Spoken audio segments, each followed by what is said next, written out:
Hello everyone. So we are back with probably the last part of polity. So let's start with democratization of AI. तो recently government of India ने highlight किया है India's vision of democratising AI. India AI impact summit से पहले जो कि हमारा फरवरी में हुआ था, बहुत फेमस हुआ था, यू विल रिमेंबर दैट। इसमें फोकस किया हमारा accessible, inclusive and development oriented AI ecosystem के ऊपर है।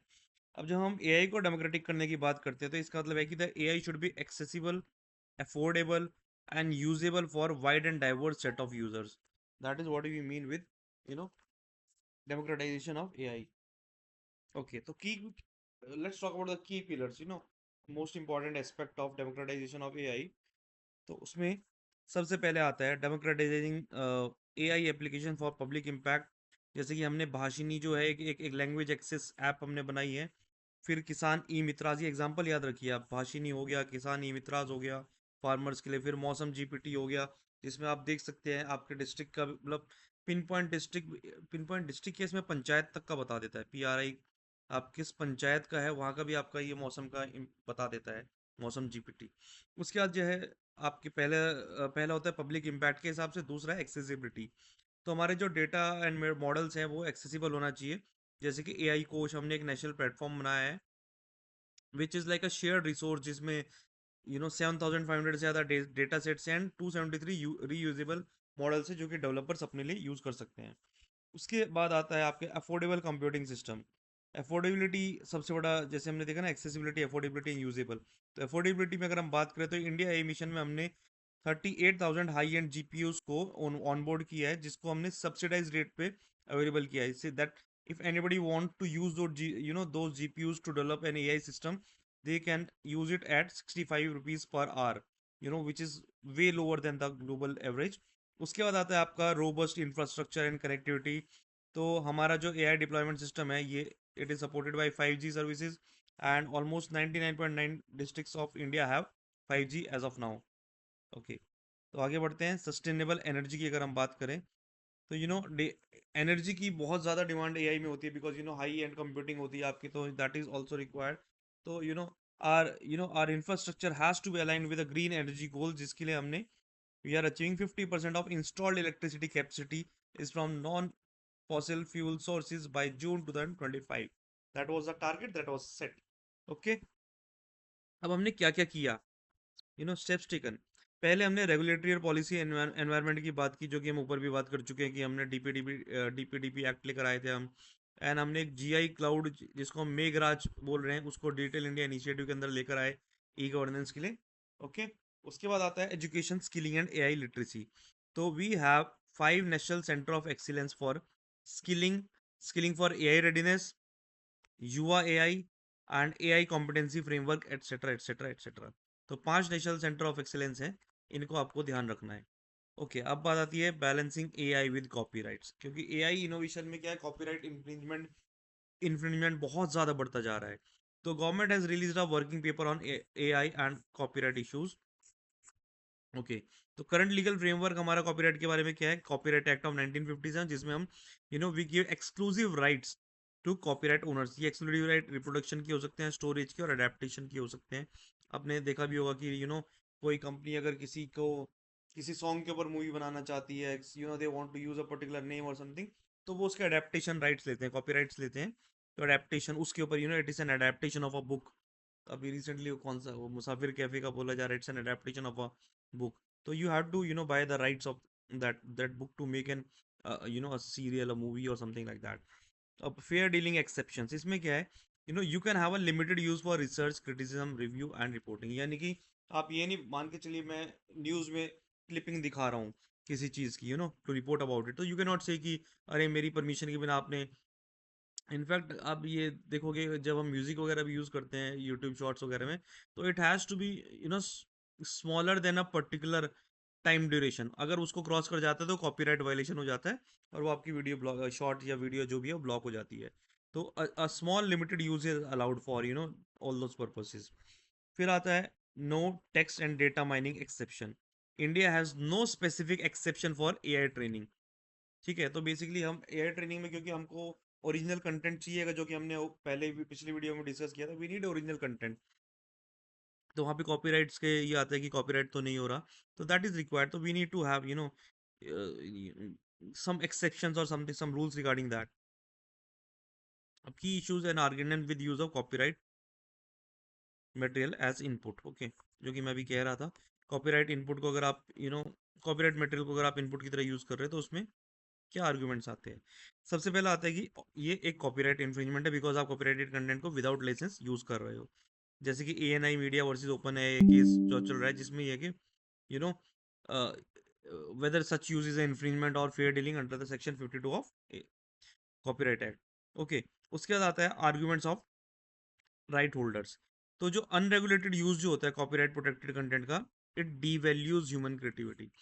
यानी कि एक इंसान ने उसको बड़ा सोच समझ के वो सब बनाया और आपने उसको AI में डाल के यू जस्ट चेंज इट, तो ओरिजिनल जो आइडिया था उसके पीछे दैट इज गेटिंग इन्फ्रिंज। तो कंटेंट क्रिएटर्स जो है see consent and compensation for AI training. Okay, तो दे आर आस्किंग कि आप हमारा कंटेंट यूज कर रहे हो तो you should be giving us some sort of compensation because at the end you are also generating revenue from that. फिर आता है copyright claims over AI generated output. तो देयर इज एन अनसर्टेनिटी कि आपने AI जनरेटेड अगर content बनाया है तो उसका दैट दैट आउटपुट जो क्रिएट हुआ है उसका copyright would should go to the real owner और नॉट, और whom should it go to. तो these are the things that is there. फिर आता है कि arguments of AI system developers. AI system developer क्या बोलते हैं, you know the large and diverse data for less biased AI। यानी कि अगर आप बहुत ज़्यादा आप रेस्ट्रिक्शंस वगैरह लगाओगे और वो सारी चीज़ें करोगे तो यू नो मान के चलते हैं कि आपके पास सिर्फ इतना सा डेटा है। ये एक AI सिस्टम है वन। एक है ये इसके पास बहुत सारा डेटा है AI सिस्टम टू। तो क्योंकि इसके पास डेटा ज़्यादा है, एक एक बोलते भी if you are the more well read you are, the more better the better your output would be. तो इसका जो सिस्टम होगा that would be less biased या फिर अनबायस्ड होगा in comparison to this, because इसके पास बहुत थोड़ी सी नॉलेज है। तो वो उसी के हिसाब से आंसर देगा and that can be a sort of biased AI system. इसलिए ज़रूरी है कि ज़्यादा से ज़्यादा डेटा हो उसके ऊपर ट्रेन करने के लिए। दूसरा, आप एक्सेसिव रेस्ट्रिक्शन लगाने से इनोवेशन को हैम्पर करोगे। and what they use is basically non-expressive element of work, so copyright concern वहाँ पे नहीं होने चाहिए। ओके, अब प्रपोज्ड पॉलिसी फ्रेमवर्क क्या है, रिपोर्ट का नाम है, इसको आप कोट कर सकते हैं, hybrid model, one nation one licence one payment. तो इसमें बोला गया कि there should be a universal blanket licence, यानी कि जितना भी लॉफुली एक्सेस कॉपीराइट वर्क है that can be use for AI training under single licence, कि आप लाइसेंस लेके एक सिंगल लाइसेंस लेके you can then have the training. फिर क्यों ये जो AI डेवलपर्स है they should also they should also gate royalties. There can be a simple non profit central body copyright royalty collective for AI training. ये body establish की जा सकती है so that the royalties can be there for AI developer as well. Because अगर एक writer के पास अपनी किताब लिखने का रॉयल्टीज होती हैं, उसके बाद एक AI डेवलपर ने कुछ क्रिएट किया है और उसको वो that is generating revenue, then they should also get some royalty. Then there should be flat royalty raised, यानी कि government sets a revenue based royalty, easing burden on startups. उसके बाद आता है स्टैट्यूटरी रेम्यूनरेशन राइट्स। इसमें क्या होता है, creators must allow use of their content but they will be paid compensation, यानी कि आप मना ना करें, आप उसको AI के ट्रेनिंग का जो आपका डेटा है, रॉ डेटा है, ज़्यादा से ज़्यादा हो but you can get compensation for that. And there can be a distribution model जिसमें क्या है, royalties are paid to registered creators through copyright societies. Okay, there can be a sort of society, जैसे हमने बात की CRCAT की, copyright royalties collective for AI, इस तरह की एक सोसाइटी एग्जिस्ट कर सकती है that will do that royalties collection and distribution and all those things. ये आप याद कीजिए CRCAT। अब एग्जिस्टिंग AI रेगुलेटरी मॉडल्स हमारे क्या हैं existing. First of all voluntary license via direct licensing agreement. तो आप वॉलेंट्रीली आप एग्रीमेंट कर सकते हैं, दैट इज देयर अवेलेबल है आपके पास। उसके बाद you know developers must engage in negotiating and finalizing license directly with the copyright owner. तो डेवलपर्स क्या करते हैं कि भाई बाद में पंगा ना, अपन क्या करते हैं, हम पहले ही उसके बुक के ऑथर वगैरह से बात कर लेते हैं, भाई हमें तुम्हारा कंटेंट चाहिए, can we use it, you know but ये जो होता है ये यूजुअली एक स्पेसिफिक केस में होता है। Okay, that is not a universal case.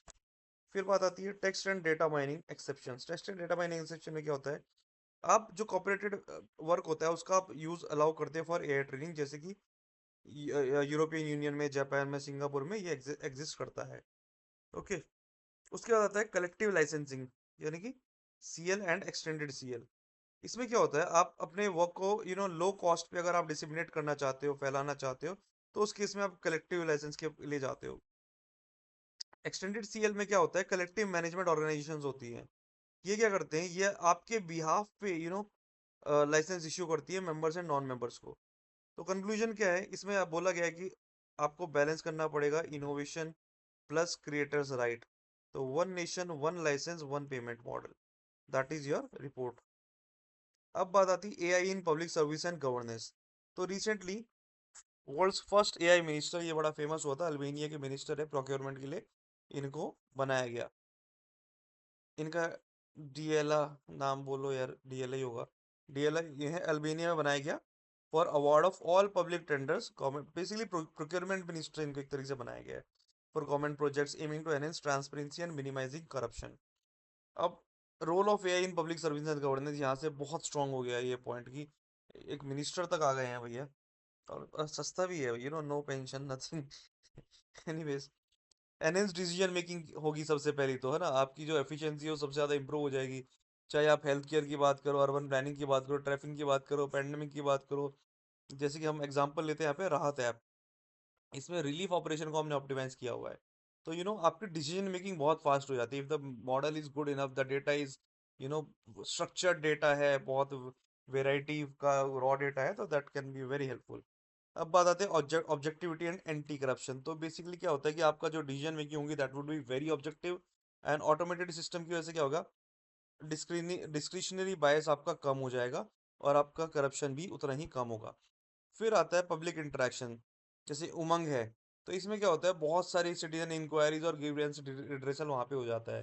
तो AI chatbots are the new new thing जो हम देखते हैं हर जगह। इंक्लूसिविटी एंड एक्सेसिबिलिटी, भाषिणी का अगर हम एग्जांपल दें तो हमारी जो गवर्नमेंट सर्विसेज है वो मल्टीलिंगुअल एक्सेस उसका प्रोवाइड किया जा रहा है भाषिणी में। Public service delivery, public service delivery में भी हम एआई को अगर यूज़ करें तो हमारी जो स्कीम्स की जो एफिशिएंसी है, मॉनिटरिंग है, वो हमारी बहुत हद तक बढ़ सकती है। MCA 3.0 पोर्टल जो हमारा मिनिस्ट्री ऑफ कॉर्पोरेट अफेयर्स का है, उसने रेगुलेटरी फाइलिंग को बहुत ही ज़्यादा ईजी कर दिया है, जिसमें एआई का यूज़ किया गया है। इनफैक्ट आप, एनीवेज आगे देखते हैं। एक्सेस टू जस्टिस, सुवास हो गया आपका, ई ई ऑर्डर्स आपके, this is AI based platform, translation platform जो एग्जिस्ट करता है। तो आपके जो सुप्रीम कोर्ट के ऑर्डर्स होते हैं, सुहास क्या करता है उसको, ये इसको ट्रांसलेट कर देता है रीजनल लैंग्वेजेस में। अब सस्टेनेबल ट्रांसफॉर्मेशन की अगर हम बात करें तो यहाँ पे हमने smart grid, AI based smart grid को लेकर आए हैं, जिससे हमारा ऑटोमेटिक फॉल्ट डिटेक्शन एग्जिस्ट करता है। एनर्जी एफिशिएंसी आप इंप्रूव कर सकते हो कि किस जगह पे किस वक्त कितनी पीक लोड रिक्वायरमेंट है, उसके हिसाब से यू कैन मेक चेंजेस। तो बहुत सारी चीज़ें हैं, जैसे कि एआई बेस्ड डायग्नोस्टिक हो गए, हम कल बात कर रहे थे कि हमारा PNPCT एक्ट जो है, जिसमें यू नो सेक्स डिटर्मिनेशन, जो बच्चे का पैदा होने से पहले, that is banned, but AI tools ऐसे आने लगे हैं जिसके लिए we need to put in regulations. तो हेल्थ केयर में ये तो एक एग्जांपल है, और भी बहुत सारे एग्जांपल है। फिर एजुकेशन में हम पर्सनलाइज लर्निंग प्लेटफॉर्म बना सकते हैं एआई पावर्ड। उसका डिजास्टर मैनेजमेंट पे early warning system can be AI powered. Anyways, आगे बात करते हैं इश्यूज क्या आते हैं। ये तो हमने देख लिया कि कहाँ कहाँ पे हम यूज कर सकते हैं, जस्टिस में कर सकते हैं, डिसीजन मेकिंग में कर सकते हैं, ऑब्जेक्टिव होगा, पब्लिक इंटरेक्शन बढ़ जाएगा, इंक्लूसिविटी होगी। These are the things. अब इश्यूज क्या हैं फिर एआई में।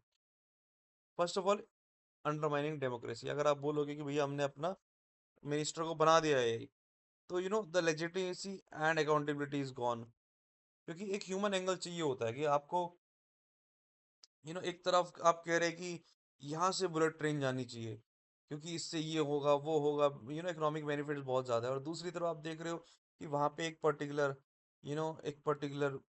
ये वहाँ पे लोग रहते हैं, या फिर वहाँ पे कोई there is a species, endemic species.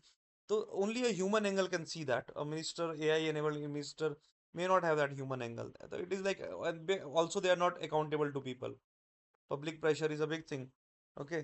तो अंडरमाइनिंग डेमोक्रेसी, उसके बाद आता है सोशल जस्टिस। सोशल जस्टिस में क्या है, देयर कैन बी, इस फील्ड में क्या हो सकता है, there can be misflag beneficiaries, जो कि which can affect the access to welfare health care and justice, यानी कि मान के चलिए कि कुछ डेटा में कुछ फॉल्ट आ गया, कुछ भी आ गया, जिसमें उसने फ्लैग कर दिया कि this is not a genuine beneficiary, और उस वजह से अगर उसको सर्विस नहीं हो पाती, तो then it can sometimes even lead to somebody dying. तो it's not a small thing. फिर क्या है, बायस एंड डिस्क्रिमिनेशन का डर है, बिकॉज हमने आपको बोला कि ट्रेनिंग डेटा बायसेस एग्जिस्ट करते हैं। आपने जैसा डेटा पे उसको ट्रेन किया है, उसी तरीके से उसका उस रिजल्ट देगा। जैसे कि हमने प्रोटेक्टिव पुलिसिंग टूल्स जो यूएस की है, जिसमें क्योंकि आपका डेटा जो था, आपने देखा कि ज़्यादा से ज़्यादा लोग जो थे देवर कलर्ड पीपल।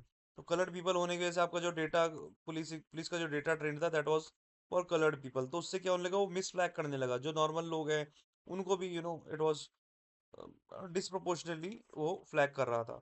तो दैट बायस इज देयर। फिर बात आती है ट्रांसपेरेंसी एंड अकाउंटेबिलिटी की।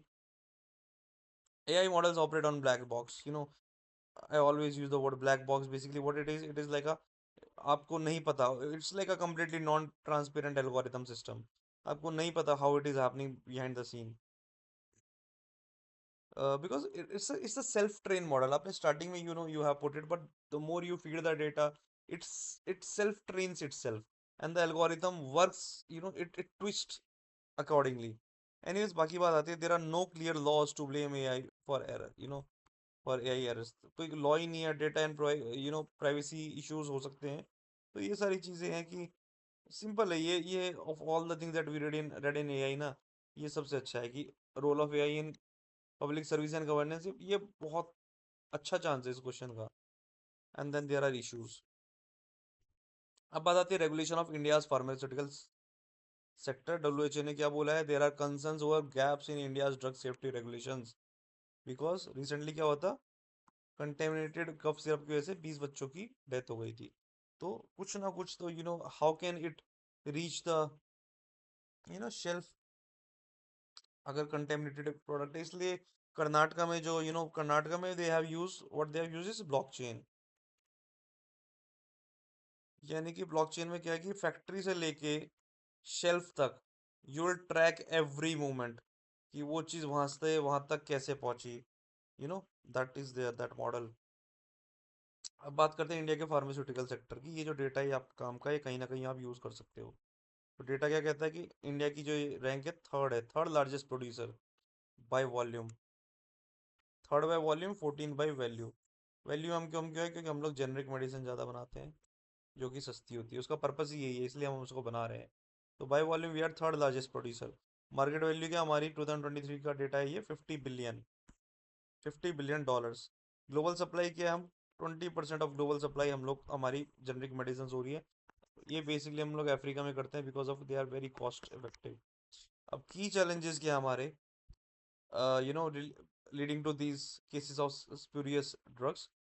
सबसे पहले हमारे क्या है, regulatory gaps, which is a reality. They are very inconsistent and fragmented oversight by CDSCO. तो बेसिकली स्टेट अथॉरिटीज है जो भी होते हैं, it is not a routine thing कि कोई भी बैच जाएगा तो वो प्रॉपर हम लोग रेड मारते हैं, बीच बीच में चेक करते हैं। तो it is like inconsistent fragmented oversight. फिर आता है टॉक्सिक कंटेमिनेशन। तो सम कप सिरप्स क्या है, उसमें आप इस तरह के आइटम्स यूज करो which are industrial toxins, that should not be like allowed ही नहीं होना चाहिए। उसके बाद क्वालिटी कंट्रोल हमारा बहुत खराब है, जैसे कि लैब टेस्टिंग इनफ नहीं है। फिर हमारे failure to adhere to GMP. GMP is basically your जो मैन्युफैक्चरिंग प्रैक्टिसेस जो होती है, जो allowed sort of manufacturing practice होती है, गुड मैन्युफैक्चरिंग प्रैक्टिस जो होती है हमारी, उनको हम जीएमपीज बोलते हैं। तो ये अडेयर नहीं कर रहे हैं, तो उसकी वजह से अनसेफ ड्रग्स हमारे मार्केट में आ रहे हैं। फिर स्टोरेज इश्यूज है, हमारी कोल्ड चेन मैनेजमेंट जो है बहुत बेकार है। और स्टोरेज डिग्रेड्स ड्रग क्वालिटी, क्योंकि हमारा स्टोरेज प्रॉपर नहीं है, what the temperature that is required. मतलब आई रिमेम्बर कि नॉर्थ ईस्ट में हम लेके जाते थे, वैक्सीन वगैरह लेके जाते थे, we had to reach a certain place जो कि बहुत दूर है, and you are just carrying it in a बर्फ, that ice pack, sorry not बर्फ, आइस पैक्स डाल के you are trying to maintain the temperature of that vaccine. तो देर आर स्टिल इश्यूज अभी भी। But not even in north east के you know villages, वहाँ पे तो चलो माउंटेनियस रीजन है, there are hardship, but even in cities, ये बड़े बड़े शहरों में, यहाँ पे भी हमारी कोल्ड चेन जो है इतनी प्रॉपर तरीके से मैनेज नहीं हो पा रही है, या फिर यू नो जो हमारे जो बड़े बड़े स्टेट्स हैं वहाँ पे भी ये इश्यूज है। Then there is no mandatory recall law in India which is a big requirement कि आपके if you find a fault with the batch it has to be mandatory recalled, मतलब there should not be कि complaint होगा हम भिजवा रहे हैं and all those things, that should be, even if the company has realized कि there is a fault, it should be a mandatory recall law। फिर online हमारे ये तो आते ही रहता है कि 1 in 10 medicine is low and middle income countries are falsified as per, मतलब ये तो सब स्टैंडर्ड होते हैं या फिर फॉल्सिफाइड होती है उनकी, आप उसकी कॉपी एक तरीके से सॉर्ट ऑफ बेच रहे हो, आप इस तरीके से इसको देख सकते हो। अब इंडिया के फार्मा रेगुलेशन की अगर हम बात करें, सबसे पहले आता है ड्रग एंड कॉस्मेटिक एक्ट। इसमें क्या होता है, इंपोर्ट मैन्युफैक्चरिंग डिस्ट्रीब्यूशन और सेल ऑफ ड्रग्स वगैरह को हम देखते हैं। फिर आता है स्टेट ड्रग अथॉरिटी जो होती है वो लाइसेंस को, इंस्पेक्शंस को, and compliance of drug law को स्टेट लेवल पे चेक करती है। बेसिकली जैसे जो आपके एक्ट एग्जिस्ट करते हैं उसको स्टेट लेवल पे लगाने का काम इनका है। फिर आपका सी डी एस सी ओ है, इसका क्या है, आपके ड्रग्स का अप्रूवल आ जाता है, क्लिनिकल ट्रायल्स को ये उसको वो देखते हैं।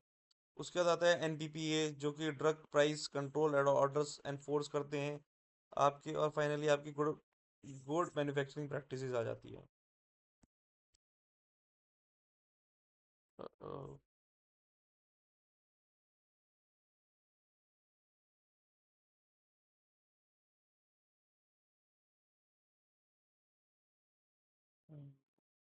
Sorry for this. हाँ, रिकमेंडेशंस जो हैं आपके, standing committee on chemical and fertilizers 2024-25 की ये रिकमेंडेशन इस कमेटी की हम देखते हैं। सबसे पहले है कि आपका जो ड्रग एंड कॉस्मेटिक एक्ट है या जो उसके रूल्स हैं 1945 के, उनका एनफोर्समेंट बहुत ज़्यादा स्ट्रिक्ट होना चाहिए, और हमारे प्रॉम्प्ट प्रोसिक्यूशन होना चाहिए उसका, स्ट्रिक्टर पेनल्टीज होनी चाहिए, and if somebody is a non compliant manufacturer उसको सीधा शट डाउन कर दो। ओके, मॉनिटरिंग वगैरह हमको specially in high risk area हमको बढ़ानी पड़ेगी। फिर आता है आपका legally binding good distribution practices guidelines होनी चाहिए सीडीएससीओ की। Main thing is legally binding होनी चाहिए जो कि अभी नहीं है। ओके, उसके बाद आता है बेटर इंटर एजेंसी कोऑर्डिनेशन। ये जितनी हमने एजेंसी देखी इनके अंदर there has to be coordination. उसके बाद आता है implement updated EMPs good manufacturing practices, जो है उनको सबसे पहले अपडेट करो और फिर उसको इम्प्लीमेंट करो भाई। उसके बाद आता है नेशनल अवेयरनेस कैंपेन की बहुत ज़्यादा ज़रूरत है, बिकॉज कंज्यूमर्स और हेल्थ केयर प्रोफेशनल्स का अवेयरनेस होना ज़रूरी है, एजुकेट होना ज़रूरी है। ओके, तो आगे बढ़ते हैं online betting and gambling sector पे।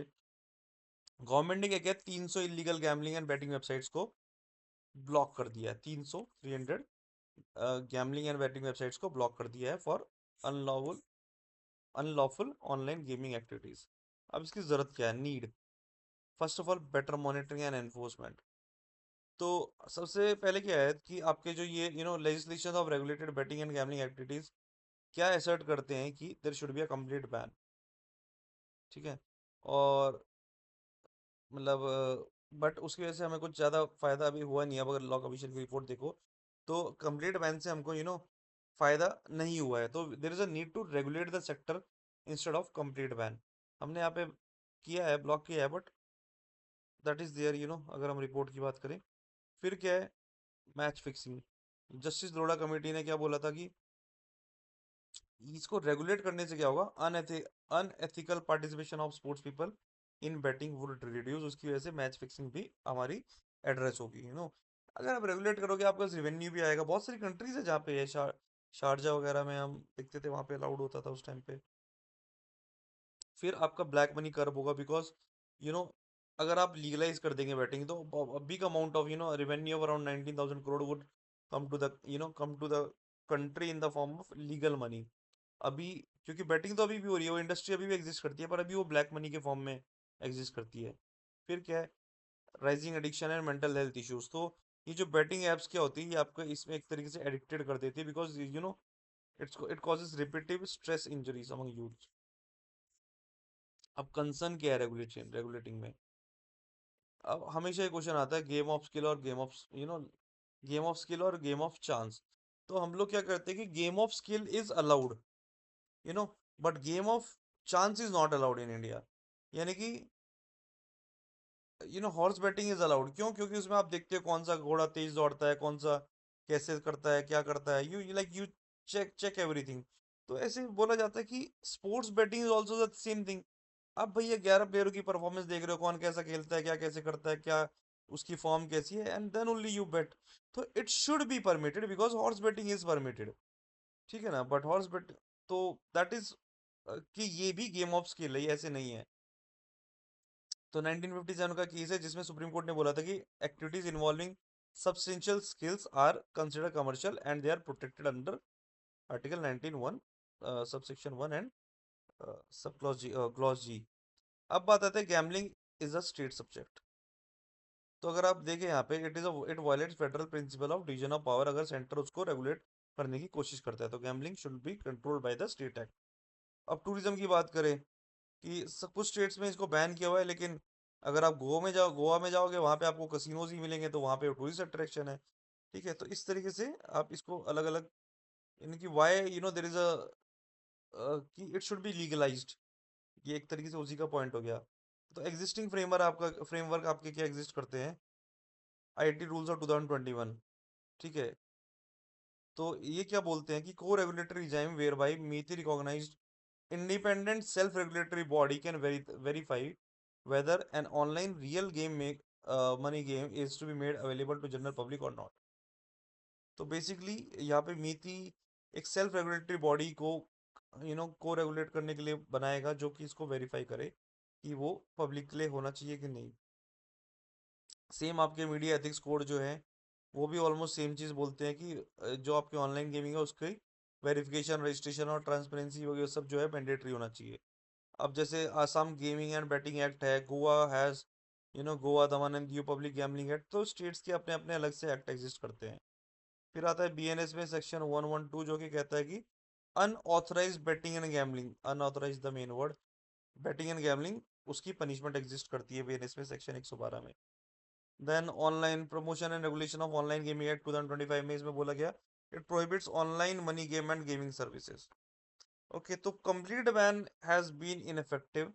So there is a need to well-regulated framework for all of these। अब बात करते हैं हम ट्राइबल गवर्नेंस की। Okay. तो ट्राइबल गवर्नेंस में स्पेशल ग्राम सभा was held across 1 lakh tribal dominated villages and tolas which adopted tribal village vision 2030 declaration। Okay, तो आदि कर्मयोगी जो आपका अभियान है, सॉरी, आदि कर्मयोगी आपका जो अभियान है उसके तहत हमने ये tribal village vision 2030 declaration adopt कराया 1 लाख ट्राइबल डोमिनेटेड विलेज ने। अब इसकी बात करते हैं ट्राइबल अफेयर्स की जो मिनिस्ट्री का ये जो अभियान है इसके बारे में देखते हैं।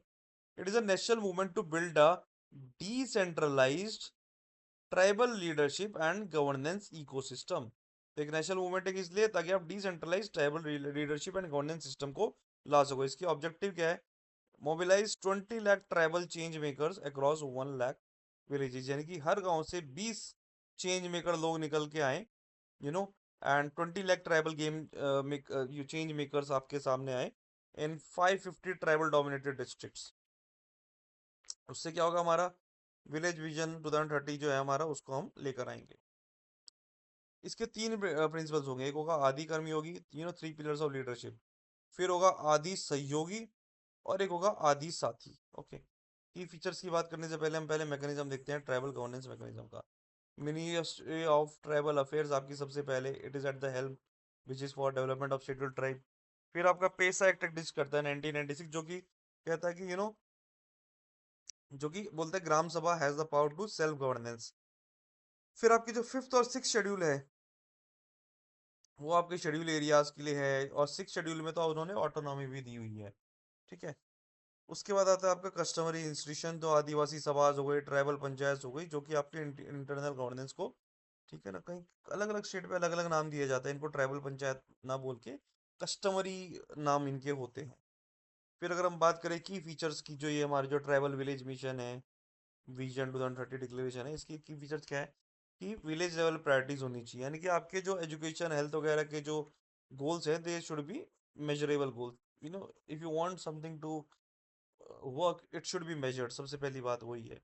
इंस्टीट्यूशनल मैकेनिज्म यहाँ पे क्या होगा, it will establish Adi Seva Kendra as a single window system, जो कि हम हर पंचायत में ऑलरेडी स्टेब्लिश करते हैं। तो हमें इंश्योर करना है कि सारे ट्राइबल पंचायत में भी हमारा ये एग्जिस्ट करे। अब बात आती है रीजंस टू प्रमोट, कि हम इसको क्यों प्रमोट कर रहे हैं ग्रास रूट पॉपुलेशन के लिए ये। ओके, तो सबसे पहले हम इंक्लूसिवनेस बढ़ाना चाहते हैं, ताकि सभी लोग इसमें इन्वॉल्व हो। जैसे कि एमजी नरेगा में क्या होता था, सोशल ऑडिट्स होते थे, अब तो ये जी राम जी बन गई है। ठीक है ना, Viksit Bharat guarantee for Rozgar and Ajeevika mission, V V B G Ram G. Okay, तो इसमें सोशल ऑडिट्स होते हैं, यानी कि ग्राम सभा बैठती है, सब लोग बैठते हैं, then they audit the work. फिर ट्रस्ट बिल्डिंग इससे होगी कम्युनिटी लेवल पे। फिर अकाउंटेबिलिटी बढ़ेगी, ट्रांसपेरेंसी बढ़ेगी। फिर आपके public voice, it would be heard. जैसे कि आपके एनवायरमेंट इम्पैक्ट असेसमेंट होते हैं, वो इसीलिए होते हैं। फिर सोशल जस्टिस होगा, क्योंकि अगर आपके मार्जिनलाइज ग्रुप का रिप्रेजेंटेशन बढ़ेगा तो उससे सोशल जस्टिस आएगा। अब इश्यूज क्या है इसमें, ट्राइबल गवर्नेंस में इश्यूज की अगर हम बात करें, तो there are gaps in PESA implementation. ठीक है, जैसे कि झारखंड, हमें पता है it's a tribal state and yet it is yet to implement PESA, अभी तक इम्प्लीमेंट नहीं किया है। फिर there is a limited tribal voice and decision making room. ठीक है, जो ट्राइबल एडवाइजरी काउंसिल होती है उसमें लिमिटेड डिसीजन वॉइस होती है। Then there is a land alienation and displacement issues जो आ रहे हैं, कि बाहर से लोग आ रहे हैं, या फिर डेवलपमेंट प्रोजेक्ट्स हो रहे हैं, even though we have constitutional safeguards, yet developmental projects वगैरह आ रहे हैं, तो we are getting alienated from our land, we are getting displaced from our land. फिर वेलफेयर पॉलिसीज का इम्प्लीमेंटेशन पुअर हो रहा है, जैसे कि around 30% of forest, 38% FRA claims for land जो है हमारे रिजेक्ट हो गए हैं नवंबर 2022। यानी कि कुछ जो हमने फॉरेस्ट राइट एक्ट जो बनाया था 2007 में, तो उसमें जितने लोगों ने क्लेम किया कि ये ज़मीन हमारी है, हम लोग यहाँ पे 75 years, that is the condition कि 75 ईयर्स से आप रह रहे हो कि नहीं, तो 38% of claims have been rejected in that. तो वेलफेयर पॉलिसीज भी उतने स्ट्रांगली इम्प्लीमेंट नहीं हो पा रही है। फिर बात आती है सोशो इकोनॉमिक मार्जिनलाइजेशन की। 40% of the tribals in rural and 24% people in urban areas live below the poverty line. Rural areas में हम सिर्फ ट्राइबल्स की बात कर रहे हैं यहाँ पे, 45% लोग, और अर्बन एरियाज में 24% लोग जो है अभी भी पोवर्टी लाइन से नीचे है। फिर लो एजुकेशन लेवल है। अगर हम एसटी का एजुकेशन लेवल देखें, यू नो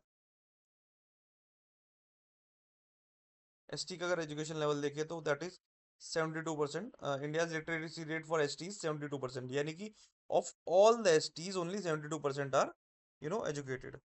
तो हमने क्या क्या स्टेप्स लिए, सबसे पहले हमने क्या लिया, पीएम जनमन, जनजाति आदिवासी न्याय महाअभियान। तो आप इतना याद रख लो, पीएम जनमन में हमने क्या किया, टाइम बाउंड मिशन हमने किया for social upliftment of 75 PVTGs across 18 states.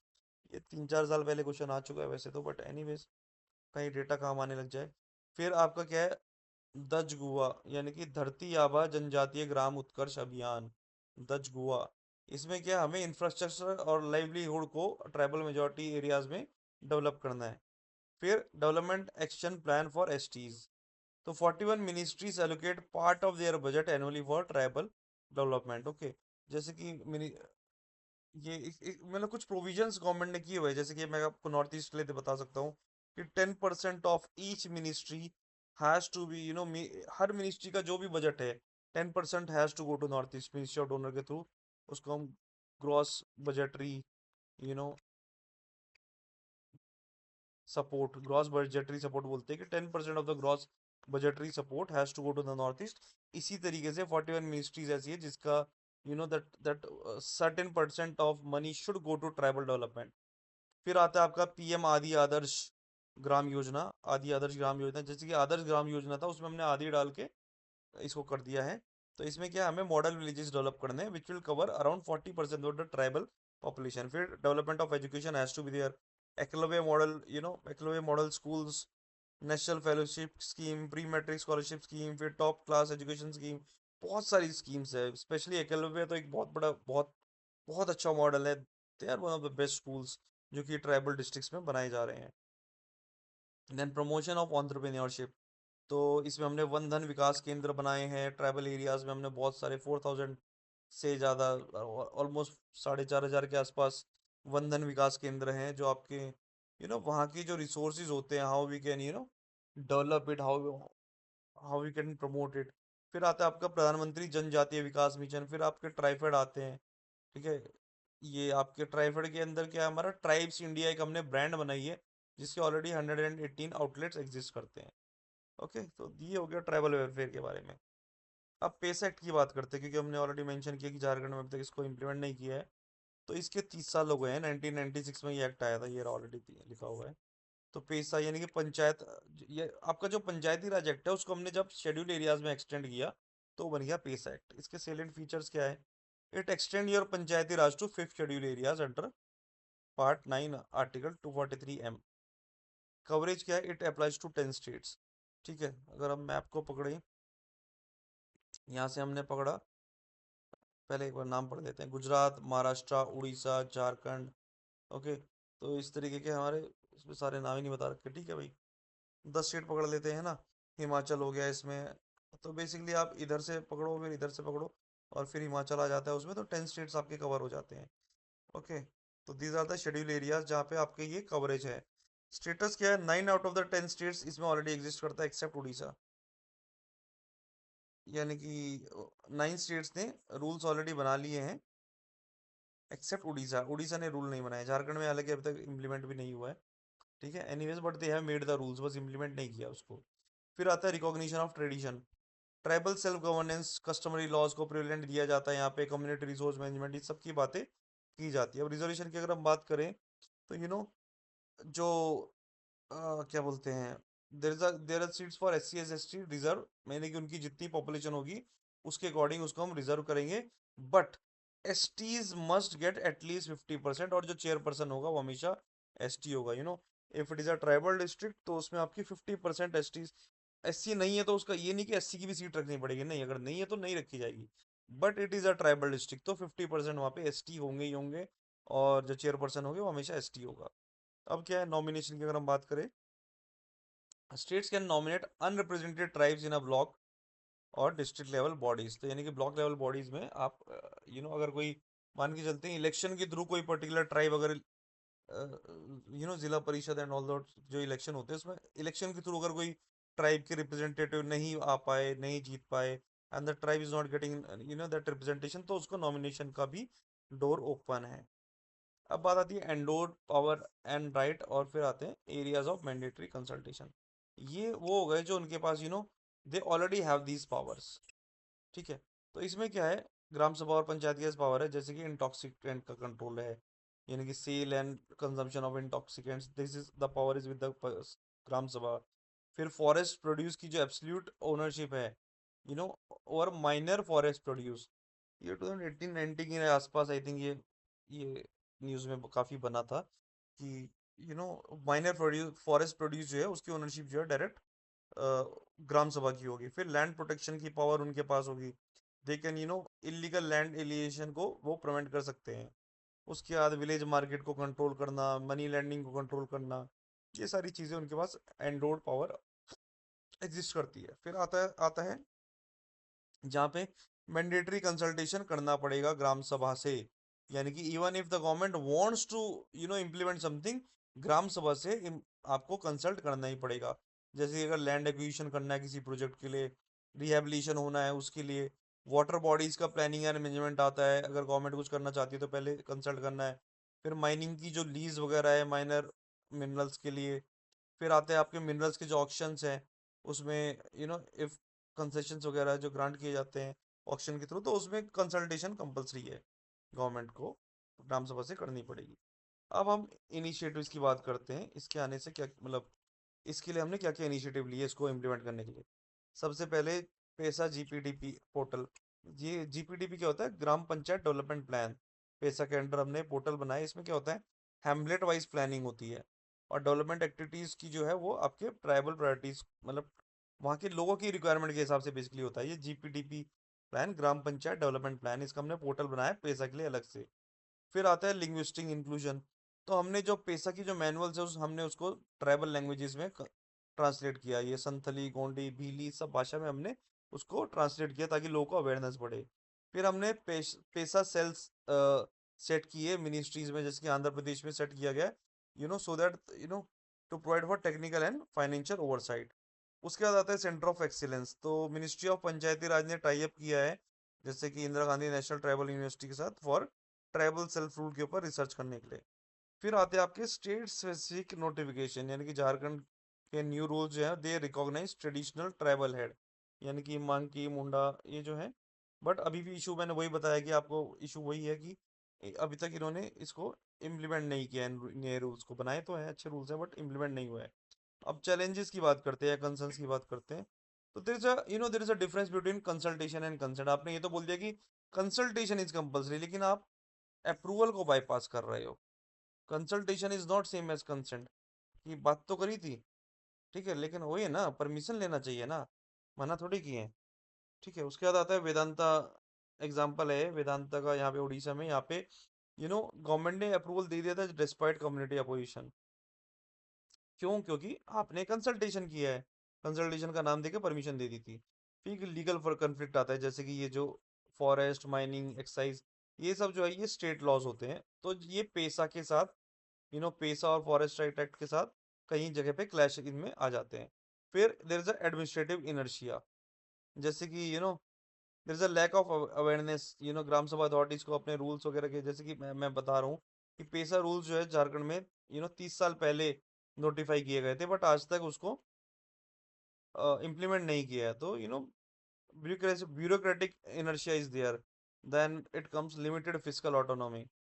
जो ग्राम सभाज होती है, they lack fund and functionaries, उनके पास फाइनेंशियल पावर इतनी ज़्यादा नहीं होती। और उसके बाद डेवलपमेंट नैरेटिव का अगर हम बात करें, तो इट इज़ ऑफन सीन की पैसा क्या है, ये एंटी डेवलपमेंट है, बिकॉज ट्राइबल एरियाज में सबसे ज़्यादा रिसोर्सेज है और आप उनको कर नहीं सकते एक्सप्लॉइट, तो आप बोलते हो कि ये एंटी डेवलपमेंट है। तो वे फॉरवर्ड क्या हमारा, लीगल हार्मोनाइजेशन होना चाहिए सबसे पहले। You know that state must amend inconsistent state subject, यानी कि जो हम जहाँ जहाँ पे हमारा पैसा क्लैश में आ रहा है, आपको अपने एक्ट्स को अपने अपने स्टेट में, एटलीस्ट स्टेट सब्जेक्ट्स हैं ये तो आपके, इसको आप चेंज कर सकते हो, उसको चेंज करना चाहिए। फिर जो कंसेंट है that should be binding, there should be a free prior and inform consent in terms of land and resource decision, ये नहीं कि सिर्फ आप कंसल्ट करके परमिशन ले रहे हो। फिर आउटकम बेस्ड मॉनिटरिंग होनी चाहिए, अगर आपने सोशल ऑडिट की है उसको इंस्टीट्यूशनलाइज करो, और फिर उसके इम्पैक्ट्स भी चेक करो कि कुछ का फायदा हुआ कि नहीं। Then physical empowerment is direct devolution of fund to gram sabhas, that is a requirement. Finally restore development narrative, इसको आप ये मत देखो कि ये एंटी डेवलपमेंट है। You know it should be a community, कोई भी प्रोजेक्ट हो तो उसको it should be community led and sustainable development model. अब बात आती है ट्रस्ट बेस्ड गवर्नेंस की। तो लोकसभा ने रिसेंटली क्या पास किया है, जन विश्वास बिल। यू नो इसको अमेंड करके हमने ये लोकसभा ने पास किया। इसकी अगर हम बात करें, तो it shift India's regulatory approach from unity model to trust based governance, यानी कि आप बहुत सारी ऐसी चीजें होती थी जिसको आपने क्रिमिनलाइज किया हुआ था, उसको छोटा सा यार फाइन लगा के आप it can you can sort it out. तो इसका बेसिस क्या है, 2023 वाला जो अपना एक्ट था, जिसमें हम बीएनएस और बीएन तीनों वो लेकर आए थे, भारतीय न्याय संहिता, भारतीय न्याय साक्ष्य संहिता और एविडेंस एक्ट जो है। तो उसमें हमने क्या था, 183 प्रोविजंस को हमने डिक्रिमिनलाइज किया था। अभी इसमें अमेंडमेंट में क्या है, इसमें 784 प्रोविजंस ऐसे हैं जिनको डिक्रिमिनलाइज करने के लिए प्रपोजल हैज बीन मेड। तो की प्रोविजंस क्या है, डिक्रिमिनलाइज किस किस को किया जा रहा है, जैसे कि it replaces imprisonment with civil penalties for over 1000 minor offences, यानी कि 1000 से ज्यादा ऐसे ऑफेंसेस है जिसमें अभी पनिशमेंट इम्प्रिजमेंट है, उसको हटा के सिविल पेनल्टी की बात की जा रही है कि चलो पैसा आएगा, है ना, और लोग डरेंगे भी। डर तो इम्प्रिजमेंट से भी रहे थे, बट ऑलरेडी हमें पता है, हम ऑलरेडी पढ़ चुके हैं कि अपने पास जगह ही नहीं है, 200% अपनी वो चल रही है, वुमेन प्रिजन की ऑक्यूपेंसी, है ना। तो पैसे रखने की जगह नहीं, इससे बढ़िया पैसे लो, सरकार को भी फायदा होगा, देश को फायदा होगा। तो up to 1 crore penalty for blocking national highway, यानी कि चक्का जाम कर देते थे, उस पर 1 करोड़ की पेनल्टी। ठीक है, कोई आंदोलन नहीं होगा। आगे बात आती है omission of offences. Omission of offences में क्या है, बिकॉज क्या होता है ना, गरीब आदमी अगर प्रताड़ित है तो वो जेल जाने को तैयार है, मतलब वो गलत के सामने खड़े होने के लिए जेल जाने को तैयार है। लेकिन 1 करोड़। ओके। तो यानी कि जैसे कि हम बर्थ और डेथ को अगर रिपोर्ट नहीं करते थे म्यूनसिपैलिटीज उसमें, तो इसका अगर यानी कि होता है ना, कुछ चीज आप भूल गए, आपको अवेयर नहीं हो, तो उसकी पनिशमेंट्स को आपने सिविल ऑफेंस बना दिया है कि फाइन लगा के खत्म करो। फिर रिवीजन ऑफ फाइन्स की, automatic 10% minimum increase every 3 year, यानी कि ये नहीं कि आपका 100 रुपये का फाइन था, 50 साल हो गए या फिर आपने 100 रुपये दे के बात खत्म करी, नहीं। It will increase 10%, minimum 10% every 3 year. फिर ग्रेजुएटेड रिस्पॉन्स, इसमें क्या बात किया गया है, there are advisories for first offense and warning for second and civil penalties for third offense। तो इस तरह के भी कुछ हमने रखी हैं कुछ कंडीशंस की। थर्ड, अगर आप थर्ड रिपीटेड ऑफेंस होता है तो उसमें आपकी पनिशमेंट होगी। फिर बात आती है ट्रस्ट बेस्ड गवर्नेंस की, यानी कि एक रिलायबल, ट्रांसपेरेंट और फेयर इंस्टीट्यूशन जो होगा, वहाँ पे क्या होगा, वहाँ पे लोग वॉलेंटरीली कंप्लायंस करेंगे, लोगों को भरोसा होगा।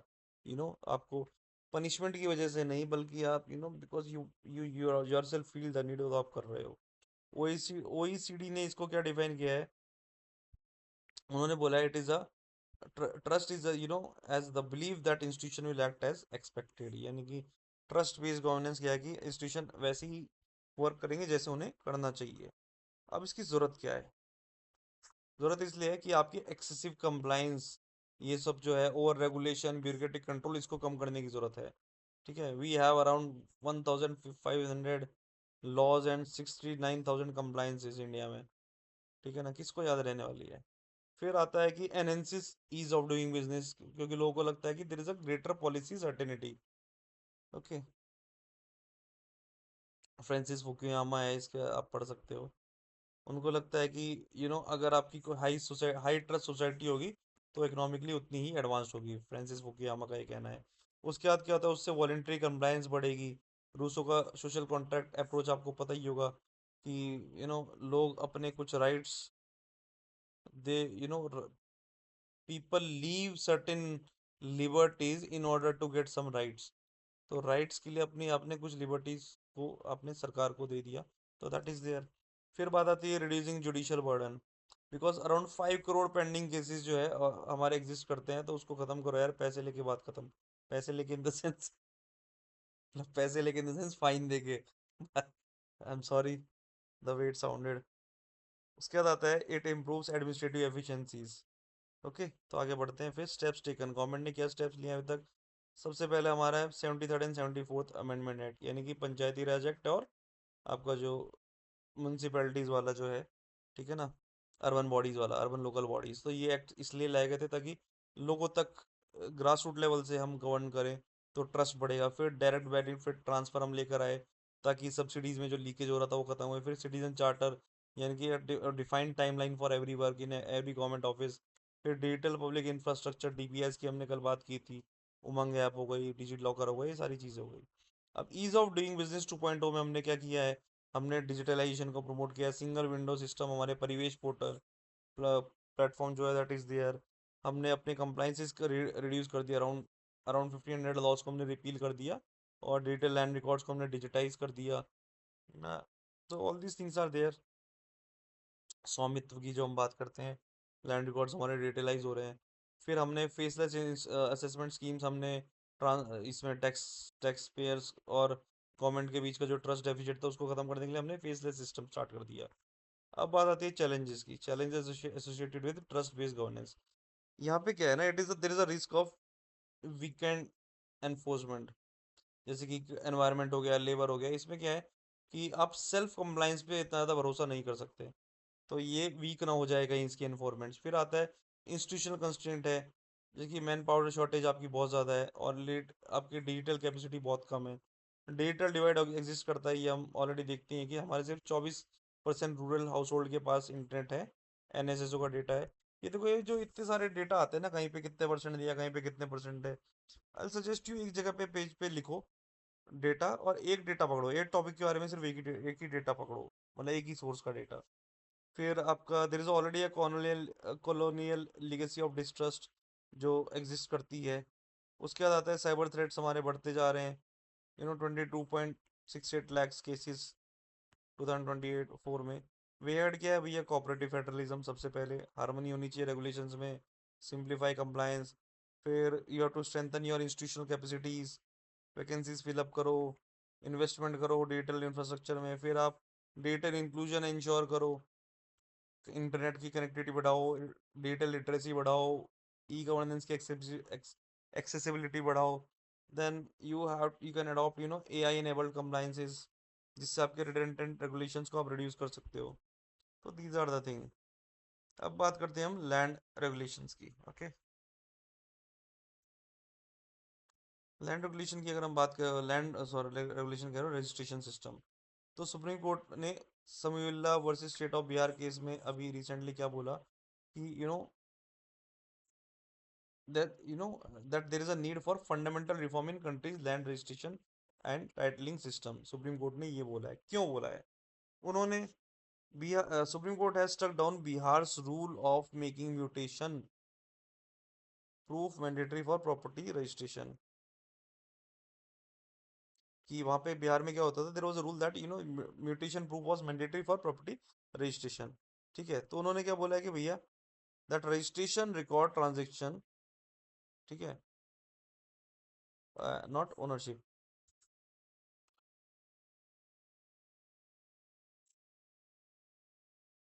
Okay, sorry.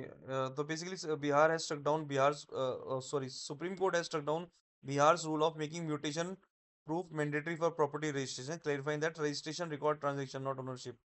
ओके, तो ये जो है आपकी जो म्यूटेशन है, it is not ownership, it is basically registration record transaction. तो इससे पहले जो केस था उसमें क्या बोला गया था, दैट सब registrar under registration act can not examine ownership but they can only verify the ownership. आप ये नहीं बोल सकते कि ओनर है कि नहीं, सिर्फ आप वेरीफाई कर सकते हो। मतलब you can not be the जज इन द केस, है ना, you can only be the certifier. तो लैंड रजिस्ट्रेशन सिस्टम जो है, हमारा लैंड जो है स्टेट सब्जेक्ट है, और जो हमारा रजिस्ट्रेशन जो है it's a concurrent list topic.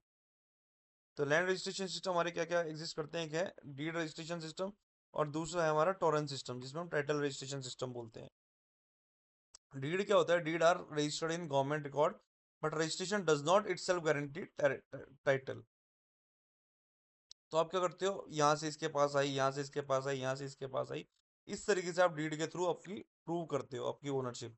Registration क्या होता है? It is a title registration, it is a conclusive proof कि जिसके नाम पे रजिस्ट्रेशन है वो जमीन उसकी है। यानी कि अगर आप ओनरशिप हो रहा है तो रजिस्टर कराओ नेक्स्ट ओनर के नाम पे, और चेंज ऑफ टाइटल आप कराओ, सर्टिफिकेट ऑफ टाइटल लो।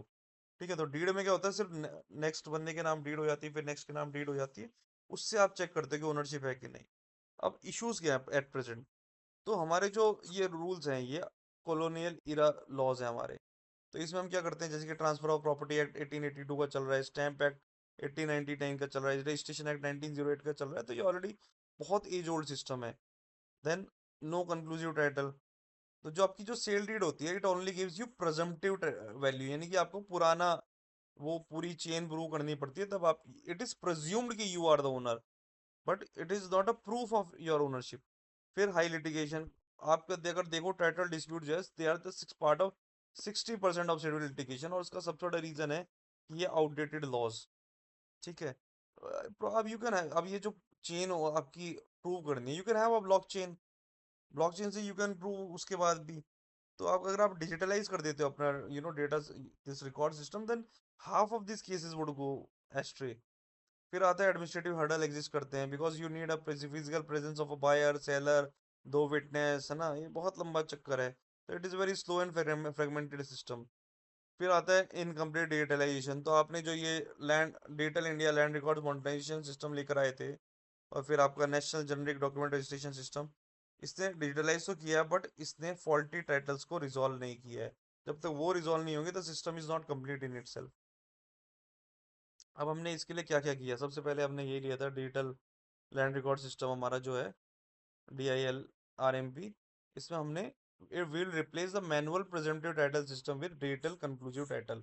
यानी कि जिस टाइम पे हम उसको उसमें डेटा में फीड कर रहे हैं, उस टाइम पे जो ओनर हमने मेंशन किया वो ओनर है, सीधी सी बात है। अब इसमें हमने क्या क्या इनिशिएटिव लिया, हमने unique land parcel identification number, या फिर भू आधार, हमने एक तरीके से आधार है वो लैंड का आप मान सकते हो, आधार है, भू आधार। फिर हमने NGDRS यानी कि ई रजिस्ट्रेशन सिस्टम, इसमें क्या होगा, ऑनलाइन एंट्री होगी डीड्स की, document search, certified copy generation, ये सारी चीज़ें होंगी। फिर आता है linkage of E code with land records and registration database. तो हमने ई कोड को भी लैंड रिकॉर्ड से हमने स्पीडी डिस्पोजल ऑफ केसेस के लिए उसको लिंक कर दिया है। उसके बाद transliteration of land records in, यानी कि आपका जो लैंग्वेज बैरियर्स को खत्म करने के लिए हमने क्या किया, लैंड रिकॉर्ड्स को 22 लैंग्वेजेस में हमने ट्रांसलेट करने का सिस्टम स्टार्ट किया। फिर digitalise land record of different state हमने कहाँ कहाँ पे किया, धारिणी पोर्टल हो गया आपका तेलंगाना में, फिर आपका कावेरी पोर्टल कर्नाटका में। बहुत सारे पोर्टल एग्जिस्ट करते हैं तो, है ना, बांग्ला और भूमि पोर्टल वेस्ट बंगाल में। अब सुप्रीम कोर्ट ने क्या बोला है कि there should be systematic reformation, यानी कि conclusive titling and technology based system होना चाहिए। कि लॉ कमीशन ने भी बोला है ऑलरेडी कि सुप्रीम कोर्ट ने क्या बोला कि लॉ कमीशन को क्या करना चाहिए, स्टेट कमिटीज फॉर्म करनी चाहिए जिसमें it should integrate property registration with conclusive titles. इसको वेरीफाई करके अपना डिजिटलाइज कर दो। फिर आपका जो कॉलोनियल एरा लॉज है उसको आप दोबारा से रिस्ट्रक्चर करो। सिंक्रोनाइजेशन होना चाहिए आपका, ले real time land record system होना चाहिए कि आपके जो जो म्यूटेशन रिकॉर्ड है, सर्वे हो गए, settlement operation, they should be real time. फिर establish a permanent regulatory body for registration office. Okay, एक परमानेंट रेगुलेटरी बॉडी होनी चाहिए इन ऑफिस के लिए जो उसको हैंडल करे। फिर आपका ब्लॉकचेन बेस्ड लैंड टाइटलिंग जो मैंने बोला, it will be secure and tamper proof that can be there. तो land, it will improve the traceability and trust in land ownership. तो ये सारी चीजें जो है इम्प्लीमेंट की जा सकती है। Okay, sorry. तो अगर हम बात करते हैं स्पोर्ट्स एडमिनिस्ट्रेशन की, स्पोर्ट्स एडमिनिस्ट्रेशन की अगर हम बात करें, तो the government has constituted a task force on capacity building of sports administration. एक टास्क फोर्स बनाई है गवर्नमेंट ने कैपेसिटी बिल्डिंग करने के लिए स्पोर्ट्स एडमिनिस्ट्रेटर की, जिसको चेयर करेंगे हमारे Abhinav Bindra, Olympic gold medallist, under Khelo Bharat Niti 2025। There are systematic gaps in sports administration, हम देखते ही हैं। सबसे पहला लैक ऑफ प्रोफेशनलिज्म, क्योंकि उसमें जर्नलिस्ट भरे हुए हैं, सिविल सर्वेंट, कॉन्ट्रेक्चुअल स्टाफ है जिसको सेक्टर स्पेसिफिक नॉलेज नहीं है, एड हॉक डिसीजन मेकिंग होती है। तो that is there is a lack of professionalism. फिर आता है कैपेसिटी बिल्डिंग बहुत वीक है, क्योंकि ट्रेनिंग बहुत स्पोरेडिक होती है, आउटडेटेड ट्रेनिंग है, और that is not a continuous development. फिर इनएडिक्वेट स्पोर्ट्स एजुकेशन, कि आपकी जो आपका जो फोकस है, there is a limited focus on administrative skills and ecosystem understanding. ठीक है ना, तो उससे क्या होता है, आपके गवर्नेंस रोल के लिए आप उतने प्रिपेयर नहीं हो पाते। फिर limited athlete to governance pathways, there is a there is a ex, आपका जो ड्यूअल करियर प्रोग्राम्स अगर होंगे, यानी कि आपके जो यू नो आपके जो एथलीट्स हैं, they should be entering the governance field in terms of sports. तो जैसे कि अच्छी चीज़ है कि Abhinav Bindra has been made the chairperson in that committee. तो there should be a dual career programme for that, because they know the sports much better. फिर आता है minimum use of digital technology, already हो रही है, तो आपके एविडेंस बेस्ड गवर्नेंस नहीं हो रही है यहाँ पे। तो रिकमेंडेशंस क्या है यहाँ पे, सबसे पहले एक स्टैट्यूटरी बॉडी बनाओ, national council for sports education and capacity building. इसका काम होगा, it will regulate, accredit and certify all sports administrative training. फिर national training and development cell, which will उसकी, it will manage the administrators registry. SAI का जो ई खेल पाठशाला digital platform है उसको ओवरसी करेगा। Then implement the national competency framework. National competency framework में क्या है, it will introduce a 5 level capacity capability maturing model. तो उसमें क्या होगा आपका, एक एक एक प्रॉपर स्ट्रक्चर्ड करियर प्रोग्रेशन होगा आपका, from district to global level. आप धीरे इट विल बी लाइक आप इस स्टेज से नेक्स्ट पे आ गए, आप नेक्स्ट पे आ गए, एक प्रॉपर। ये नहीं कि आज आप कहीं भी नहीं और कल आप नेशनल वो बन गए, चेयरमैन बन गए। तो एक प्रॉपर पाथवे होगा उसके लिए। देन प्रोफेशनल एडमिनिस्ट्रेटिव पाइपलाइन, इसमें क्या होगा, एक यूनिक एडमिनिस्ट्रेटर आईडी होनी चाहिए ताकि आपका प्रोफेशनल डेवलपमेंट को ट्रैक किया जा सके। फिर ड्यूअल करियर पाथवेज होना चाहिए, जैसे कि certification of sportsman of merit. जैसे कि आप देख सकते हैं, जिम्बाब्वे के स्विमर है Kirsty Coventry, she became the first women president of International Olympic Committee. She was a sports person herself and then she rose to that level. तो एक that certification can be there if you see some leadership skills in that person. Then performance management and monetary system is most important, कि आपके you can link the performance to incentive and career growth. फिर you can forge collaboration with global bodies, IOC, FIFA, इन सब के साथ में, ताकि आपका senior leadership को एक एक्सपोजर मिले। And there can be an integration of digital tools, तो नेशनल स्पोर्ट्स गवर्नेंस एक्ट 2025 में हमारा ये ये जो बिल आया था, इसको हमने प्रेसिडेंट के एक्सटेंड के बाद ये बिल बन चुका है, नेशनल स्पोर्ट्स गवर्नेंस एक्ट। इसमें हमने क्या बात की है, तो बेसिकली सबसे पहले स्पोर्ट्स रेगुलेशन किसके अंडर आता है, स्टेट जुरिस्डिक्शन के आता है, स्टेट लिस्ट का पार्ट है ये। तो एग्जिस्टिंग पॉलिसीज हमारी क्या है, नेशनल स्पोर्ट्स पॉलिसी 1984 जो कि 2001 में रिवाइज हुई थी। फिर स्पोर्ट्स ब्रॉडकास्टिंग सिग्नल्स, तो अब बेसिकली आपके ये होता है कि इंडिया के मैच वगैरह होते हैं तो मैंडेटरी शेयरिंग करनी होती है प्रसार भारती के साथ, 2007 में ये आया था। उसके बाद क्रिकेट के मैचेस दूरदर्शन वगैरह पे आने शुरू हुए थे वर्ल्ड कप के। उसके बाद तो अभी रिसेंटली हमने क्या किया, हमने एक नेशनल स्पोर्ट्स पॉलिसी 2025 हम लेकर आए हैं इस एक्ट के अंडर।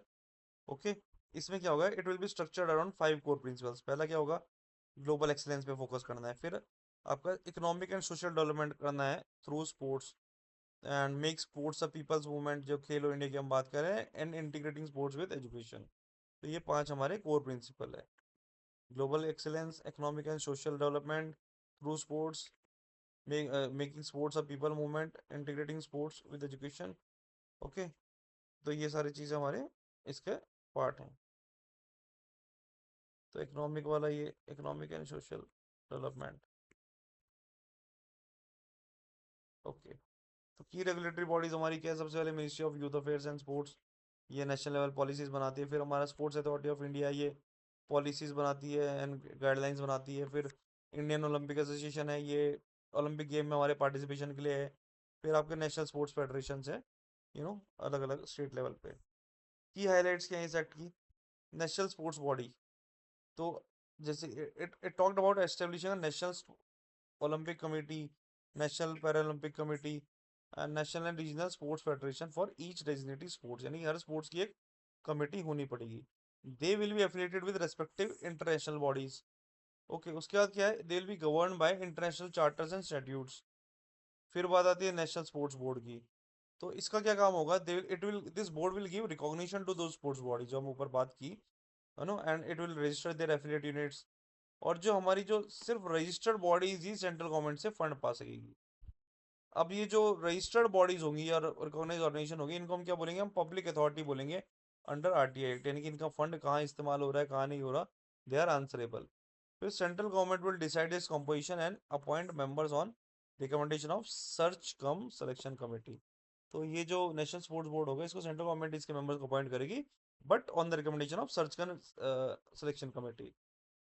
एंड अगर आपको to be appointed to NSB, आपके लिए क्या रिक्वायरमेंट होगी, कि आपके पास स्पेशल नॉलेज एक्सपीरियंस होना चाहिए पब्लिक एडमिनिस्ट्रेशन में, स्पोर्ट्स गवर्नमेंट में, स्पोर्ट्स गवर्नेंस में, स्पोर्ट्स लॉ में, और बाकी जो फील्ड है उसमें। फिर अब ये अगर आपके इश्यूज आते हैं तो कहाँ जाएंगे, नेशनल स्पोर्ट्स ट्रिब्यूनल, ये स्पोर्ट्स रिलेटेड डिस्प्यूट्स को करेगा, चेक करेगा। उसका जुरिस्डिक्शन जो होगा दैट विल वो किसी पर्टिकुलर इश्यूज के ऊपर नहीं होगा, it will B over all the जो हमारे नेशनल स्पोर्ट्स बॉडी के डिस्प्यूट्स आते हैं, चाहे वो इंटरनेशनल हो या फिर वो नेशनल हो। देन ओवरसाइट ऑफ इलेक्शन, ये जो बोर्ड है ये भी करेगा आपका, क्या बोलते हैं आपके जो इलेक्शंस हैं, government will establish a national panel of electoral officers, जो कि सारे नेशनल स्पोर्ट्स बॉडी के इलेक्शन को ओवरसाइट करेंगे। Every national sports body must also constitute N electoral panel, ठीक है, हर स्पोर्ट बॉडी को अपना एक इलेक्टोरल पैनल बनाना पड़ेगा। फिर पावर्स ऑफ सेंट्रल गवर्नमेंट क्या है, it can exempt a national body from any provision, अगर सरकार चाहेगी तो मान के चलो कि कोई एक बॉडी है, उसमें इलेक्टोरल पैनल होना चाहिए जो कि ओवरसाइट करेगा, गवर्नमेंट बोले कि नहीं नहीं, इस स्पोर्ट्स बोर्ड के लिए इस रिक्वायरमेंट की जरूरत नहीं है, तो गवर्नमेंट चाहेगी तो उसको एग्जेम्प्ट कर सकती है in the name of promotion of the sports, ये नहीं। तो यानी कि एग्जांपल दिया मैंने, it can like exempt any provision. अब नीड क्या है इसकी, क्योंकि ऑलरेडी हमारे पास कोई कॉम्प्रिहेंसिव और यूनिफॉर्म स्पोर्ट्स लॉ नहीं है, ठीक है, नेशनल स्पोर्ट डेवलपमेंट बिल 2013 का जो था वो इनेक्ट नहीं हो पाया था। फिर पॉलिटिशियंस हमारे डोमिनेट करते हैं, जिनके पास मिनिमल स्पोर्ट्स एक्सपर्टीज होती है। इसी वजह से फीफा ने पहले हमारी जो ऑल इंडिया फुटबॉल फेडरेशन है उसको सस्पेंड कर दिया था, because there was an undue influence from third parties. We all know what are the third parties. फिर आता है ओवरलैपिंग रोल्स एंड रिस्पॉन्सिबिलिटीज, जैसे कि साई आईओए, ये हमने देखा कि ये एक ही मतलब, अभी हमने जो ऊपर देखा था कि आपकी यूथ अफेयर्स भी वही काम कर रही है, गाइडलाइन बना रही है, साई भी गाइडलाइन बना रही है, तो ओवरलैपिंग रोल हो रहे हैं। देन हमारा जो फंडिंग जो है इसका यूटिलाइजेशन प्रॉपर नहीं हो पा रहा। तो हमने जो जैसे कि 2022-23 का जो डेटा है, हमने जो बजट एलोकेट किया था उसका सिर्फ 40% ही एथलीट डेवलपमेंट में गया। फिर इनफेक्टिव पॉलिसी इम्प्लीमेंटेशन, जो पुरानी पॉलिसीज भी वो सही से प्रैक्टिस में नहीं आ पाई।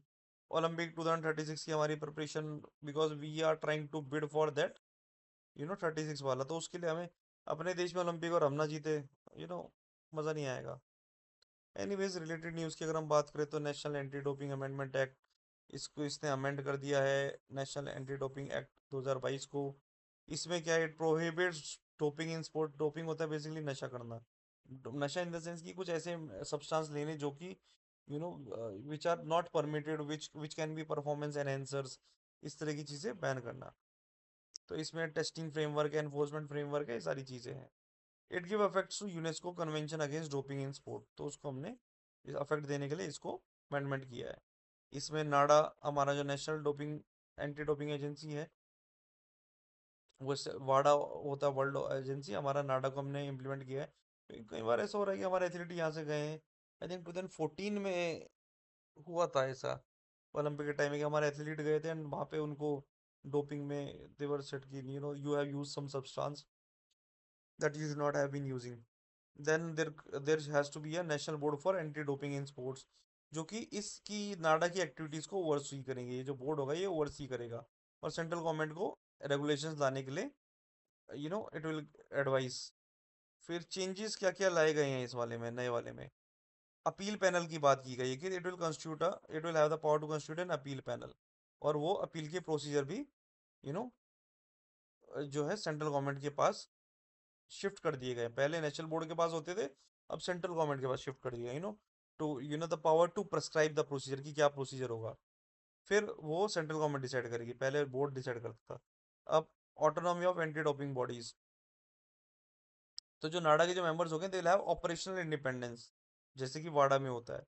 फिर specified bodies can appeal to CS, यानी कि court of arbitration of sports, वहां पे भी आपकी बॉडीज यू नो क्या बोलते हैं, अपील कर सकती है। पहले क्या होता था कि कोई भी इंसान कर सकता था, लेकिन अभी क्या कर दिया, बॉडीज कर सकती हैं, यूं नहीं कि कोई भी इंडिविजुअल जाके करेगा।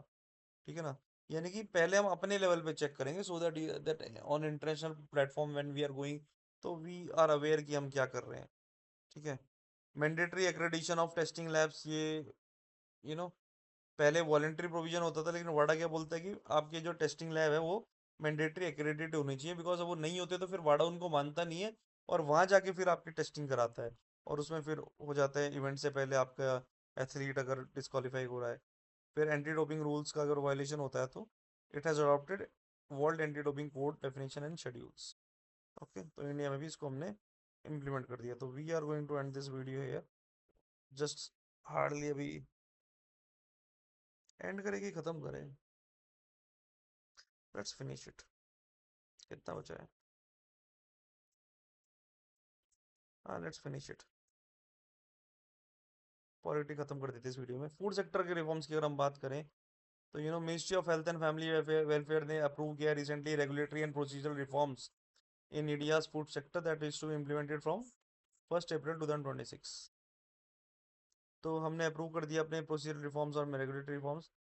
तो what reforms has been undertaken? Government has streamlined food business licensing norms under Food Safety and Standards Licensing Regulation 2011। तो इसको स्ट्रीमलाइन करते हुए नीति आयोग की जो रिकमेंडेशन थी उसके हिसाब से इसको स्ट्रीमलाइन कर दिया गया है। अब इसमें क्या क्या इंक्लूड करता है, it it includes perpetual validity of FSSAI regulation, registration and licence.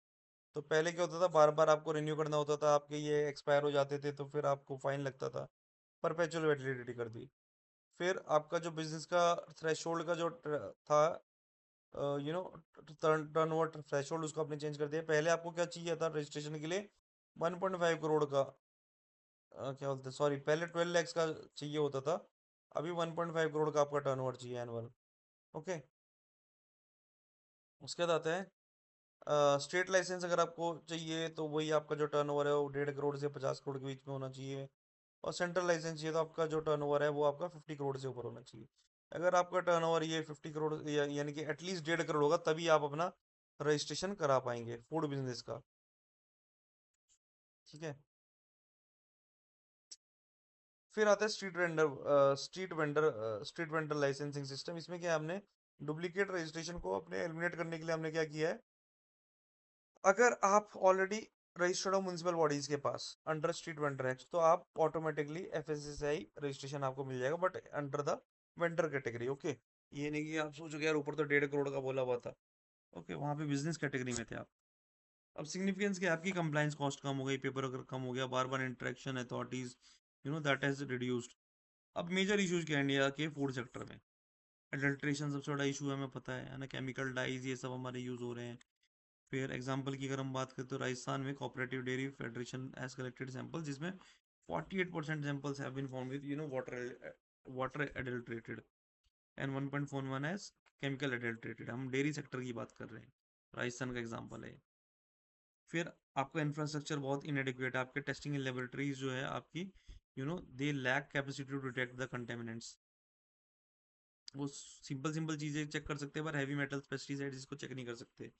फिर आपका सर्वेलेंस बहुत वीक है, that only 2% of the inspections are report you know only 2% inspections reported non-compliance, which is low given the, मतलब हमारे जो inspection हुआ है उसमें सिर्फ 2% इंस्पेक्शन में ऐसा बोलेगा कि कंप्लाइंस नहीं हो रही, जबकि हमें खुद को पता है कि एडल्ट्रेशन का स्केल हमारा कितना ऊपर है, यानी कि हमारी सर्वेलेंस ओके नहीं है। फिर इनसफिशिएंट कोऑर्डिनेशन है एफएसआईआई और अदर डिपार्टमेंट्स के बीच में, जिसकी वजह से it hampers the implementation of packaging regulations. उसके बाद आता है अनऑर्गेनाइज सेक्टर, हमारा बहुत वास्ट है, जिसकी वजह से हमारा स्ट्रीट वेंडर्स बेच रहे हैं अपना सामान। सेफ्टी स्टैंडर्ड्स हमारे जो है, हाइजीन स्टैंडर्ड जो हमारे, वो इन्फोर्स नहीं हो पा रहे। बहुत बेकार स्टैंडर्ड्स है हमारे हाइजीन के, तो because the unorganised sector is not getting, क्योंकि अगर हम, वही इशू आ जाता है कि अगर आप उसको बहुत ज़्यादा रेगुलेट करोगे तो फिर हो जाएगा कि आप उनकी कंप्लाइंस कॉस्ट बढ़ा रहे हो, और that you are being unfair with them. उसके बाद आता है रेगुलेटरी एपैथी, यानी कि despite having legal provisions, FSSAI struggle with structural failures, यानी कि there is a massive shortage of food safety officers. I can tell there are certain state जहाँ पे पूरे स्टेट में 2 या 3 ही फूड सेफ्टी ऑफिसर्स हैं। And whenever there is a VIP movement, तो वहाँ पे फूड टेस्टिंग वगैरह वो सब की जाती है। वो बंदा बेचारा प्रोटोकॉल ड्यूटी पे घूमता रहता है। बहुत ऐसे स्टेट्स हैं छोटे छोटे जहाँ बहुत there is a massive shortage of food safety officers. फिर डिसेप्टिव मार्केटिंग, तो हमारे जो होते हैं they exploit the regulatory loopholes. जैसे कि आपने क्लिनिकली टेस्टेड बोल देते हैं, आयुर्वेदिक बोल देते हैं। एक सिंपल एग्जांपल बोलता हूँ, इंडिया में जितना भी आप ऑर्गेनिक प्रोडक्ट देखते हो वो यूजली होता है ना, पीजीएस वाला होता है, यानी कि पीयर ग्रुप सर्टिफिकेशन होता है। ऐसे I don't remember, peer group scheme, हाँ। उसमें क्या होता है, एक ये लैंड है, इसके आसपास जो किसान है उन्होंने बोल दिया हाँ ये ऑर्गेनिक है, हाँ ये ऑर्गेनिक है, तो आसपास के जो आपके पीयर होते हैं वो आपको सर्टिफाई कर देते हैं आप ऑर्गेनिक हो। That's it. और आप इंडिया में जितना मिलता है वो ऑर्गेनिक, लेकिन जब आप इंडिया से बाहर एक्सपोर्ट करते हो तो तब ये वाला सर्टिफिकेशन आपका नहीं चलता, तब आपको एक्चुअली में आपको लैब टेस्टिंग करानी होती है। और उसके बाद आपका टेस्ट रिपोर्ट के बेसिस पे आप बोलते हो कि आप ऑर्गेनिक हो। लेकिन हम जो इंडिया में प्रोडक्ट खरीदते हैं organic organic, who knows it is actually organic और not, because it is just peer reviewed. उसके लैब टेस्ट रिकॉर्ड्स तो आप नहीं देखते प्रोडक्ट के ऊपर, it is never printed up, and if it is not printed, that means maybe it's not lab tested। तो जैसे कि हमारे जो PLI scheme for food processing industry, इस तरह की रिक्वायरमेंट हमारी, इससे हमें, पीएलआई स्कीम हम यूजुअली इलेक्ट्रॉनिक्स वगैरह में, हमने सॉफ्टवेयर वगैरह में लेके आए, ऐसे हमें फूड प्रोसेसिंग इंडस्ट्री में भी लाने की जरूरत है। ओके। ओके, तो we are going to end this video here. बाकी कितना पेज बचा है? हाँ, 5 पेज बचे हैं। Will do it next time. That's it for now. Thank you so much.